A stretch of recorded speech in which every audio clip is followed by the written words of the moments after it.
Hello बच्चों, नमस्कार। मैं हूं नारायण पटेल, आपके अपने चैनल पर विद्या ज्ञान प्रवेश परीक्षा जो कि मुख्य परीक्षा है वो इसी माह होने वाली है। उसी के अंतर्गत जीएस के काफी अच्छे प्रश्न पूछे जाते हैं। उसी को लेकर मैंने आज ये वीडियो बनाया जिसमें वायु और उसकी उपयोगिता क्या है उस पर प्रश्न बनाए हैं। चूंकि 6000 में से 200 बच्चों को चुनना काफी कठिन होता है, इसलिए अगर भीड़ से कुछ हट के आपको करना है तो ये सारी वीडियो आपको देखने रहेंगे और मेरे आंसर बताने से पहले आपको आंसर देना होगा। तो आइए फटाफट शुरू कर लेते हैं आज का ये वीडियो। पहला प्रश्न है, ईंधन जलाने में मदद करती है कौन सी गैस? तो ये बच्चों जलाने के लिए ऑक्सीजन और बुझाने के लिए कार्बन डाइऑक्साइड गैस का प्रयोग किया जाता है।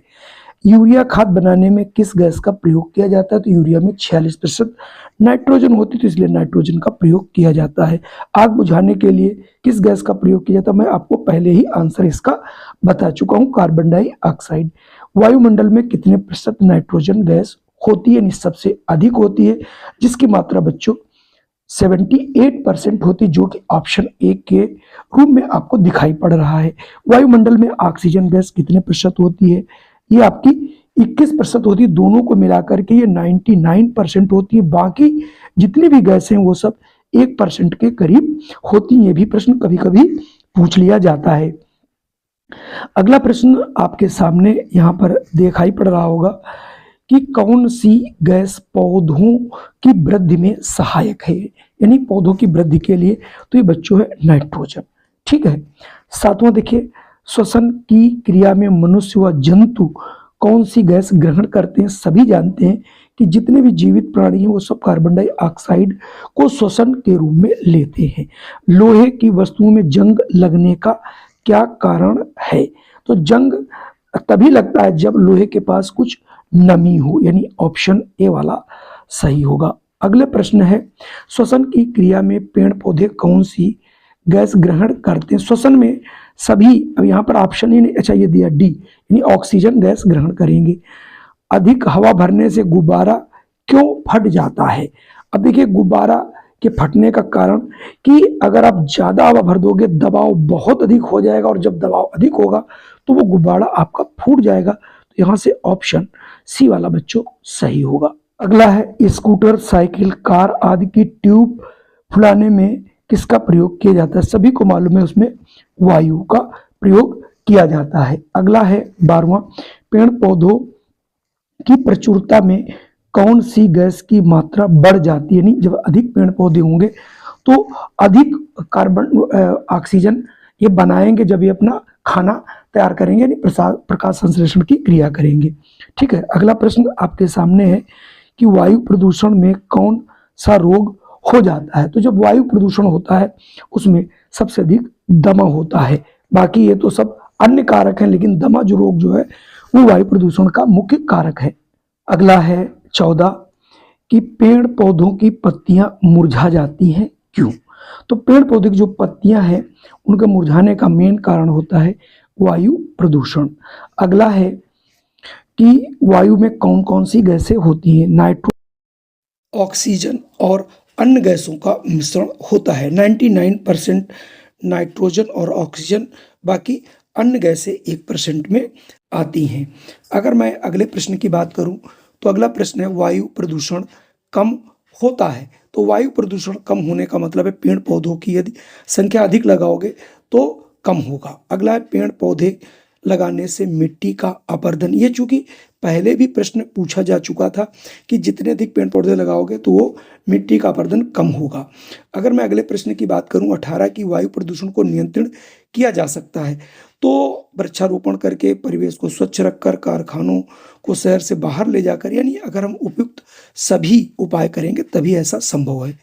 वायु प्रदूषण से होता है क्या? तो जो फेफड़े संबंधी बच्चों रोग होते हैं वो इसमें हो जाते हैं। मूत्र संबंधी, हृदय, पाचन, ये अन्य उनके कारक होते हैं।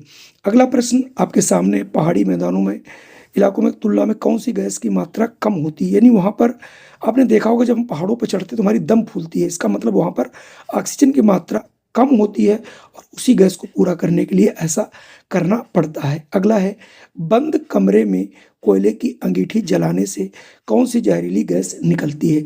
तो वहाँ पर गैस निकलती है बच्चों कार्बन मोनोऑक्साइड। ये गैस बड़ी जहरीली होती है। गैस ऐसी होती है जब हम टायर और ट्यूब जलाते हैं जो गंध आती है उसे आप समझ सकते हो। अगला है स्वच्छ वायु प्राप्त करने के लिए क्या करना चाहिए। उचित रूप सूर्य का प्रकाश होना चाहिए, रोशनदान होना चाहिए, धुआं रहित रसोई घर, यानी ये सभी अगर चीज़ें 22वें में अगर आप ऑप्शन डी सही करोगे तभी आपका सही आंसर आएगा। अगला प्रश्न है प्रकाश संश्लेषण की क्रिया में हरे पौधे वायु की कौन सी गैस का उपयोग करते हैं। सभी जानते हैं कार्बन डाइऑक्साइड का उपयोग इसमें किया जाता है। अंत में आपसे अंतिम प्रश्न है यहाँ पर इस पन्ने का कि वायु प्रदूषण किसे कहते हैं। तो वायु प्रदूषण का मतलब होता है कि जो हमारी गैसें उनमें असंतुलन हो जाना वायु प्रदूषण कहलाता नहीं। ऑप्शन ए वाला बिल्कुल यहाँ से सही हो जाएगा। अगला है ऑक्सीजन वायु की अपेक्षा कैसी होती है। तो ये थोड़ी भारी होती है, तो यहाँ से ऑप्शन ए सही होगा। नाइट्रोजन वायु की अपेक्षा कैसी होती है, तो ये हल्की होती है। कारखानों की चिमनियों के धुओं से क्या होता है, सभी को पता है ये वायु प्रदूषण होता है बच्चों। चलिए अब मैं बढ़ता हूँ अगले प्रश्नों पर। अगला प्रश्न है पारंपरिक चूल्हे से धुएं रहित चूल्हा अच्छा समझा जाता है क्योंकि इसमें, तो इसमें क्या कारण है ऐसा कि उसमें कम ऊर्जा व्यर्थ होती है, ये भी सही है। घर को स्वच्छ रखता है, ये भी बात सही है। या स्वास्थ्य की दृष्टि से उपयुक्त, तो ये भी सही है। तो इसका मतलब यहाँ पर ये सभी ऑप्शंस बच्चों सही है। वायु प्रदूषण का मुख्य कारण क्या है। तो वायु प्रदूषण का अगर आप मुख्य कारण देखें, रसायनों का पानी में बहाना बिल्कुल सही है। गंदगी को पानी में डालना ये भी सही है। ईंधनों को रॉकेट में प्रयोग करना ये भी सही है। किसी भी प्रकार के ईंधनों का अपूर्ण दहन, तो यहाँ पर अगर आप देखोगे कारण अगर देखा जाए तो यहाँ पर सारे कारण मुझे तो सही दिखते हैं, ठीक है। तो किसी भी प्रकार के ईंधन का अपूर्ण दहन, यही सही है कि जितने भी ईंधन है अगर उन्हें अपूर्ण रूप से दहन किया जाएगा तो उसमें 100% वायु प्रदूषण होगा, मतलब उसमें कोई न कोई गैस बनेगी। अगला है वातावरण में कार्बन डाइऑक्साइड की कमी होती है। कार्बन डाइऑक्साइड की कमी कब होती है, जब प्रकाश संश्लेषण से, यानी प्रकाश संश्लेषण की क्रिया में इसका उपयोग किया जाता है। ऐतिहासिक इमारत ताजमहल को किस प्रदूषण से सबसे अधिक खतरा है, बहुत बार पूछा गया, तो ये है आपका वायु प्रदूषण से। अगला है धुएं से भरे स्थान में कौन सी गैस सबसे अधिक होती है। तो जहां पर धुआं अगर आपका होगा तो वहां पर जो गैस आपको मिलेगी वो कार्बन डाइऑक्साइड होगी। तो यहाँ से अगर आप देखेंगे तो हमारा ऑप्शन सी वाला सही हो जाएगा। अगले प्रश्न की बात करें, कच्चे पदार्थों को औद्योगिक प्रक्रियाओं, आवास स्थान आदि को कौन सा प्रदूषण प्रभावित करता है। तो ये करता है बच्चों वायु प्रदूषण। अगला है वायु प्रदूषण को फैलाने में कौन सी गैस की अधिक भूमिका होती है। तो यहाँ पर जो दिए गए उपयुक्त जो ऑप्शंस हैं उसमें मेथेन आएगा, बाकी तो सब फायदेमंद है। कोयला, मिट्टी का तेल, पेट्रोल, डीजल को जलाने से कौन सी गैस निकलती है। तो अब आपको यहाँ पर आंसर देना है, और अगर आप आंसर देते हैं कार्बन मोनोऑक्साइड तो आपका आंसर बिल्कुल सही है। वायु में कितना भाग ऑक्सीजन है, तो 21% होती है, तो 21 पंजे या 20 पंजे 100 लगभग 1/5 भाग यहाँ से होना चाहिए, यानी ऑप्शन बी आपका सही होगा, क्योंकि 21% बच्चों होती है तो लगभग ये 1/5 भाग हुआ। प्रश्न है कौन सा ईंधन वायु को प्रदूषित नहीं करता। तो ये बच्चों बायो जो गैस होती है ये आपकी वायु में प्रदूषण नहीं फैलाता। अगला है फसलों पर DDT का छिड़काव कौन सा प्रदूषण है। ये भी जब DDT को आप छिड़काव करेंगे तो यहाँ पर वायु, जल और मृदा तीनों होगा। क्यों, ये हवा में भी उड़ेगा, जल में भी जाएगा और मृदा उससे प्रदूषित हो जाएगी। अगला प्रश्न है पर्यावरण की दृष्टि से सबसे खतरनाक कौन सा है। तो सबसे खतरनाक होता है नाभिकीय प्रदूषण, ठीक है, नाभिकीय प्रदूषण जो सबसे खराब है। अगला है विश्व पर्यावरण दिवस कब मनाया जाता है। ये बच्चों 5 जून को मनाया जाता है, सभी को रटा होगा। निम्न, और अगला हमारा प्रश्न है निम्न में से कौन मुख्य प्रदूषक कारक है। तो इसमें अगर देखोगे तो मानव ही सबसे अधिक है, क्योंकि यही सबसे अधिक गतिविधियां करता है, तो सबसे अधिक यही मुख्य प्रदूषक यही फैलाता है। अगला है कारखानों से निकलने वाले धुएं को कम करने के लिए क्या करना चाहिए।